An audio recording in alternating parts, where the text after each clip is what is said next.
Assalamualaikum warahmatullahi wabarakatuh. Perkenalkan, nama saya Lagustiana dari kelas 11 TKJ 1. Di sini saya akan mempresentasikan materi memilih teknologi jaringan nirkabel indoor dan outdoor. Jenis teknologi jaringan nirkabel indoor. Yang pertama ada WiFi. Digunakan untuk menghubungkan perangkat di rumah, kantor menggunakan standar IEEE 802.11. Yang kedua ada Bluetooth. Menghubungkan perangkat dalam jarak dekat seperti keyboard dan handphone. Yang ketiga ada Zigbee, digunakan dalam aplikasi IoT atau sensor, hemat energi, jarak lebih jauh. Dan NFC-nya untuk komunikasi jarak dekat, sering digunakan untuk pembayaran atau transfer data singkat. Faktor pemilihan teknologi indoor. Yang pertama, kebutuhan koneksi, yaitu jenis aplikasi yang akan digunakan.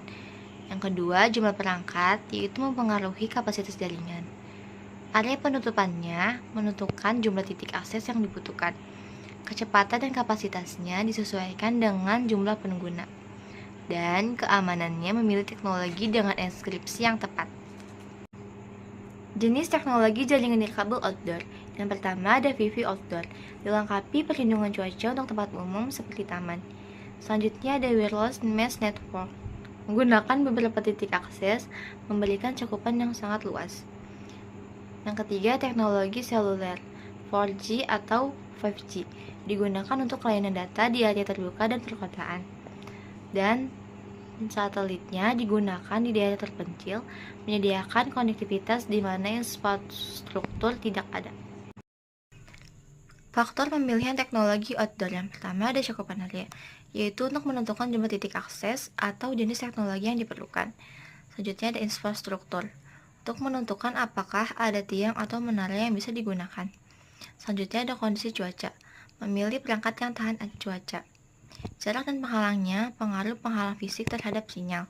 Dan kebutuhan IoT, jika diperlukan, pertimbangkan LoRaWAN atau Long Range Wide Area Network atau Zigbee untuk IoT. Manfaat memilih teknologi yang tepat. Pertama, efisiensi sumber daya, yaitu mengoptimalkan penggunaan sumber daya yang tersedia. Kinerja yang lebih baik, memastikan jaringan mampu memenuhi kebutuhan pengguna. Keamanannya, mengurangi kerentanan terhadap ancaman keamanan. Dan penghematan biayanya, menghindari penggunaan peralatan berlebihan. Dan skalabilitas dan fleksibilitasnya, jaringan mudah ditingkatkan sesuai pertumbuhan kebutuhan. Keuntungan dan kerugian teknologi. Yang pertama pada WiFi, kecepatan tinggi dan kualitas sinyal yang baik, cakupan terbatas pada area lokal dan jarak yang terbatas. Yang kedua ada Bluetooth, konsumsi daya yang rendah, cocok untuk perangkat dengan sumber daya terbatas, kecepatan transfer data yang lebih rendah dibandingkan dengan WiFi.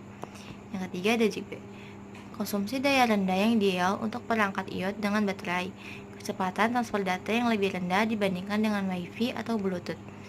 Dan yang terakhir ada jaringan seluler, cakupan area yang luas, mencakup wilayah yang lebih besar melalui infrastruktur telekomunikasi, konsumsi daya yang tinggi pada perangkat seluler. Jadi, kesimpulannya, pemilihan teknologi jaringan kabel dan nirkabel harus disesuaikan dengan kebutuhan, baik untuk penggunaan indoor maupun outdoor, agar dapat mengoptimalkan kinerja, efisiensi, keamanan, dan biaya. Jaringan nirkabel seperti WiFi, Bluetooth, Zigbee, dan NFC digunakan untuk keperluan dalam ruangan.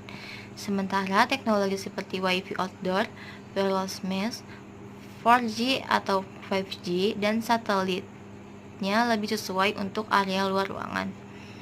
Memilih teknologi yang tepat harus mempertimbangkan jumlah perangkat, cakupan, kecepatan, dan kondisi lingkungan agar jaringan tetap efisien dan fleksibel di masa depan.